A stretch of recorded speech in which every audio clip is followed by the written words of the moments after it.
Hi, this is Sergeant Betsy Brantner Smith with the National Police Association, and this is the NPA report. Here at the beginning of the year, one of the things we really wanted to talk about is police officer mental health. Right off the bat, I thought about this guy. We've never actually met in person, but we kind of run in parallel circles, know a lot of the same people, and have been social media buddies for a while. And I finally get to have him on my show. Sergeant Mike, welcome to the show. Thank you. It's great to be here. Hey, you're a retired police sergeant like me, but you're also a best-selling author. You're a public speaker, and you're a real advocate for our profession when it comes to police officer mental health. Tell me how that started. So, as you mentioned, I'm a retired police sergeant. My story started as a brand new patrol sergeant. I was involved in a fatal officer shooting. And after that event, my life literally spiraled downward to the point where I almost lost everything. I endured a 4-year federal lawsuit where I actually ended up on trial in San Francisco, one of the worst places you could imagine. I lost my marriage, started having health problems. Literally, it got so bad, it got to the point where I didn't want to be here anymore and I wanted to die in the line of duty. And I started purposely putting myself in dangerous situations, hoping that somebody killed me. And that's how dark and how bad it got. And there's actually another very tragic event that happened that pulled me out of this darkness and gave me the strength and courage to ask for help. And I'm so glad I did, because I wouldn't be here today had I not. Right. Oh, absolutely. So you were able to overcome, I know, just incredible stress, strife, and darkness, and now you go on to help others. How were you able to overcome all that? So the tragic incident that actually woke me up out of this darkness was I was on duty. It was November 2016, a week after Thanksgiving, getting ready to go home, and a suicide in progress came out. And it turned out it was at my best friend John Davison's house. He was a Vietnam veteran, but he was also a 35-year reserve officer with my department. And we rode together. We were best friends for many years. And I had no idea that he was struggling and dealing with post-traumatic stress injury. And I got to the hospital right when the ambulance brought him in, and he had stabbed himself in the torso, slit both wrists, OD'd on multiple prescription medications, and he was in and out of consciousness, and they rushed him off to emergency surgery. And I remember sitting in that hospital for hours with his sister and with people from my department, and all I felt was this guilt and the shame as to why I didn't do something to stop this. Why didn't I see the signs? And I started blaming myself. But the real power was I started thinking about my very young daughter. And I started to think, what's going to happen if I do that to myself? If I'm not here, is she going to blame herself? And what's going to be the ripple effect, on her and maybe her children and so on? Because these tragic events, I mean, they have ripple effects for years and generations for that matter. But that incident, about a month after that, on the anniversary of my shooting, is when I finally asked for help. And how, because we hear all these stories, and I want people to understand that, especially people not involved in law enforcement, it's it's not easy to ask for help as a police officer, first of all, because of our personalities, but also really very often there's nowhere to turn, right? You go to the agency, or you go to human resources, or you go to your employee assistance program, and very often that can trigger a whole bunch more negativity for your average cop, can it? Absolutely. I call that admin betrayal or institutional betrayal. And I actually dealt with that. And I go into real depth about that in my book, the good, the bad, and the ugly. But what you just brought up is actually that's what usually pushes officers over the edge. It's not the traumatic incidents themselves, but it's when they need help and their agencies or their quote unquote blue family turns their back on them. And we realize that we're literally just a number filling a position and we don't matter. And that's right there is what pushes people over the edge. And unfortunately, during my recovery process, my agency was very supportive in the beginning, but a few months into it, when I was starting to get better, then they started trying to talk me into retirement. When in reality, this is a calling for me. This is something I'd wanted to do since I was a child. And that really, really affected me.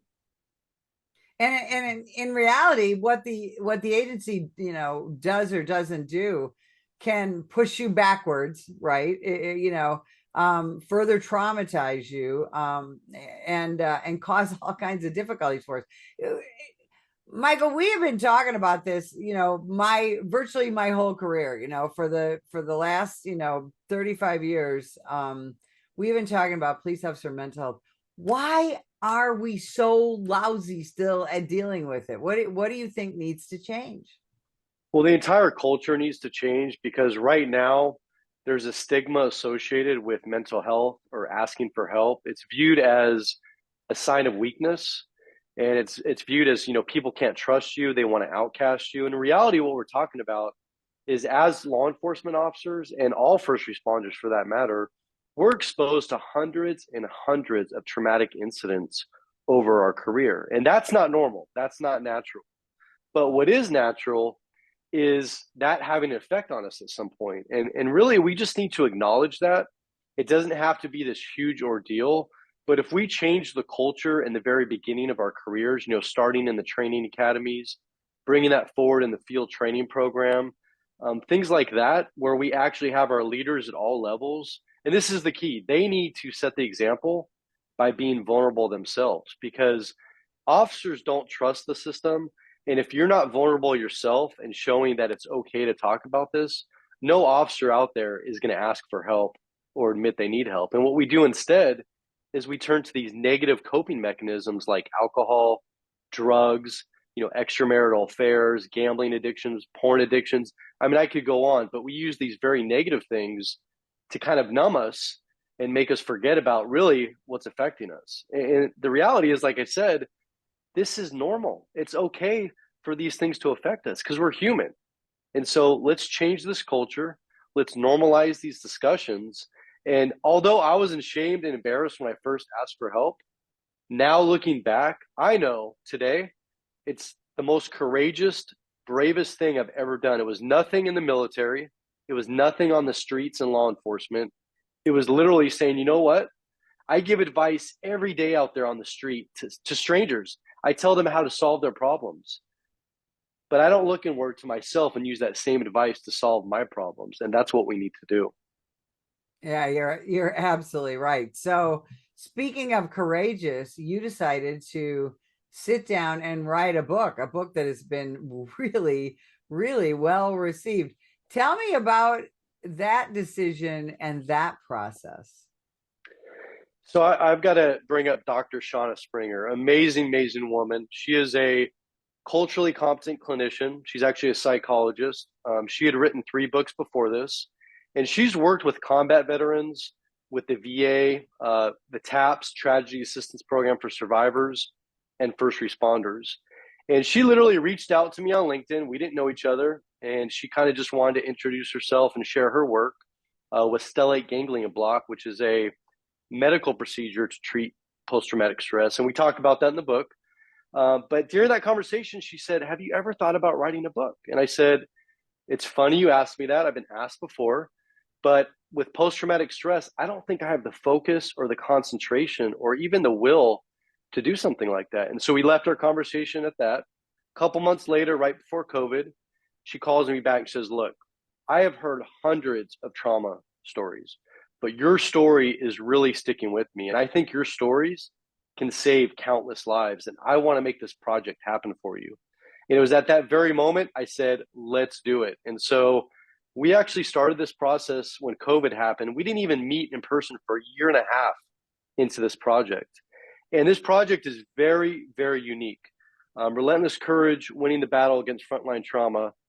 The uniqueness of it is that not only is it stories firsthand from a seasoned law enforcement veteran, but Doc Springer, every single chapter, she has her own section where she breaks it down, she explains it in a very easy to understand sense so that anybody reading this book, whether you're a first responder, a loved one of one, or just a random person on the street, you are now going to see the true human behind the badge. I mean, this book, it's saving lives, it's saving relationships, saving careers every single day.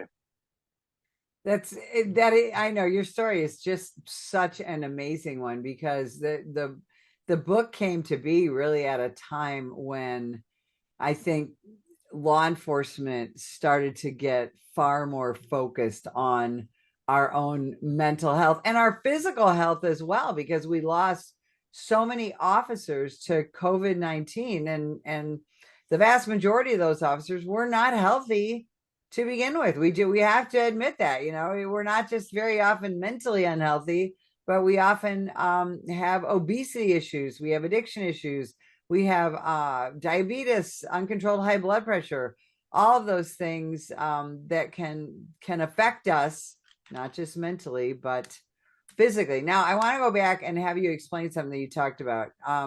So did you have the block? And I want you to explain to people what that is. It's fascinating, but when you explain it, I think it freaks people out a little. Absolutely. And so, I'm not a doctor, but I'm going to explain it the best way I can. So, I have had the procedure, but stellate ganglion block has actually been around for over 100 years. It's a procedure that was first discovered to treat pain. So it started out as a pain block. And over 20 years ago, a doctor discovered by accident that it could actually be used to treat post-traumatic stress. And it's been used by the military for many, many years. And ironically enough, there was actually a 60 Minutes episode on this years ago. You can actually Google it. You can bring it up. But what it is they basically take an anesthetic, which is commonly used in labor and delivery or childbirth, and they deliver it to a specific bundle of nerves in your neck. Usually you do it on the right side first, and if that doesn't work, you try the left side. And the whole concept is that this doesn't cure post-traumatic stress, but what it does do is it alleviates the physical symptoms, the fight or flight of post-traumatic stress. And by injecting that anesthetic in that bundle of nerves that they choose actually controls the amygdala, which is the primitive part of the human brain. And that's the part that makes you feel jumpy or want to run away or panic, or you start to sweat, or, the actual physical symptoms.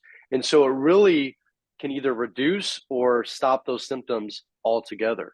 And for me, I noticed immediate effect. I mean, the procedure itself was painless. I think the procedure itself was 10 minutes max. Like, the prep time before and after was longer. And it's only done by a medical doctor, by an anesthesiologist, and they do it under imaging. So like sonogram or some type of medical imaging, so that they know that they're hitting that specific bundle of nerves in your neck. And this procedure, I believe it has an 85% effective rate. I mean, very, very high effective rate. Now, it doesn't affect the other functions of your amygdala, right? Because the amygdala is the center for many different things, including love and affection, right? That those kind of positive things stay intact. Absolutely. In fact, there were special operators in the military, like Navy SEALs, Delta, that were concerned about that because they didn't want to lose their edge, right? So it doesn't reduce that. It just reduces the physical symptoms. You're still going to have your sense of awareness, all your body functions. I mean, for me, honestly, I had some enhancements in other areas as a result of this procedure. I won't go into specifics here on this show, but I did not have any negative side effects other than I had like a droopy eye for a couple hours, which is a normal side effect, but it wears off once the anesthetic wears off. But like I said, there's no side effects. It's very effective, painless. I encourage people just, Google it, stellate ganglion block for PTS. Very easy to find. Yeah, I have several friends who've had it done, and I've heard nothing negative about it. I think, and so it is pretty amazing. And Sarge, talk about how severe not just the police officer mental health crisis is, but really our suicide crisis. We had another terrible year in 2022, and now we're at the beginning of 2023. Talk about how bad the numbers really are. So the numbers, first of all, that we have, as good as they are very underreported. I would estimate at least 2 to 3 times underreported. And Blue Help has been instrumental in actually tracking these numbers. And that's where I get my resources. That's the numbers that I share. And as of today, right now, we have over 150 suicides just in the United States. And year over year, the suicide numbers far outnumber any line of duty death cause other than COVID. And since Blue Help's been tracking this, I think they go back to 2016. We've had well over 1,100 just police officer suicides reported in this country. And if you figure those numbers are 2 to 3 times underreported, I mean, we're potentially talking about well over 3,000 law enforcement officers who have killed themselves. And I say this every time, but the definitive fact is that we as law enforcement, we are much more likely to die by our own hands than the hands of another. That is a fact, absolute fact. And we spend hundreds of hours training on defensive tactics, firearms, emergency driving, how to protect ourselves from the bad guys on the street. But how much time do we invest on protecting us from ourselves? That's what we need to look at. That's what we need to address. How do you bring family members and loved ones into the prevention side? Well, here's a beautiful thing, because you brought up the perfect example is this book. And I've had countless spouses, parents of first responders that have read this book, and it's opened up that conversation. It's let them see that, this is what we're dealing with. Because a lot of times as first responders, we don't want to acknowledge it or share it with our loved ones. And I made that mistake. Early on in my career, I said, I'll never bring the job home. I'll never talk about it. And that was a huge mistake, because we need to talk about the job, not in graphic details, but when we come home pissed off in our bad mood, we need to make it clear that it's something that happened at work. It's not our family members, because they're automatically going to think they did something wrong, and they're going to be walking on eggshells around us. So we need to normalize these conversations at home and just say, look, I went to a really horrific car accident today. I saw a girl that was really injured, and I need like an hour to decompress, to go shower. I'll be back down. We can have some dinner and we can talk about it. But, we need to communicate what we need and what's bothering us, so they don't just assume what it is. The National Police Association is an organization that also helps citizens understand what they can do to support their law enforcement officers. What would you say to the average citizen who says, what can I do to help my local cops? The first thing is, we've had a lot of divide in this country, and there was a huge movement of anti-law enforcement. And the first thing you can do is just simply show appreciation. And if you see a law enforcement officer, like at Starbucks or on the street or walking by, simply say hi or ask them how they're doing. Just try to engage in a normal conversation. And you're going to find out quickly that we are just like you. We are no different. We deal with the same things at home. We have the same health issues. We have the same kind of losses. And so just understand that although we're expected to be the last call, when you call 911, we've got to go into that most dangerous situation. And we are willing to put our lives on the line every single day. But also realize that we're human and we have feelings and things affect us. And like I said, just by being friendly and acknowledging us, that really makes a huge difference. And a simple thank you, I can't tell you, like when I got a thank you, that made my day. It was like when you get a sincere just thank you from somebody where they come up, look you in the eye and shake your hand, say, sir, ma'am, I just want to thank you for what you do. I mean, that goes so far. So what's up now for you? I know you're going out there and spreading the message. Talk about that. We got about a minute for you to talk about what you're doing right now, and then we'll talk about where people can find you. So I do speak all across the country, primarily to law enforcement agencies or like wellness symposiums or training conferences. But I also speak to the military. I'll be speaking in Kansas in February. I'll be speaking in the San Francisco Bay Area in May. And really what I'm doing is I'm going out there and sharing my story so that people know they're not alone, because I'm not special and I'm not unique. There's nothing about me that is. I'm just willing to talk about what other people aren't. And so by me sharing this, it lets other people see that, okay, I'm not alone, but more importantly, I'm living proof that you can come out the other side of post-traumatic stress injury. And I'm living a better life. I'm a better father today, a better partner than I ever was. And that's the whole point behind this, is know that there is hope, there is help, and you can get better. Now, where can people get the book, and where can they find you on social media? So Relentless Courage is only available on Amazon. It's hard copy, paperback, and Kindle. I'm all over social media, so you can find me on LinkedIn under just Michael Sugrue, but on Facebook, Instagram, Twitter, Parler, even Trump's social media, it's all Sergeant Michael Sugrue. And the other page and group that I run is called First Responders First.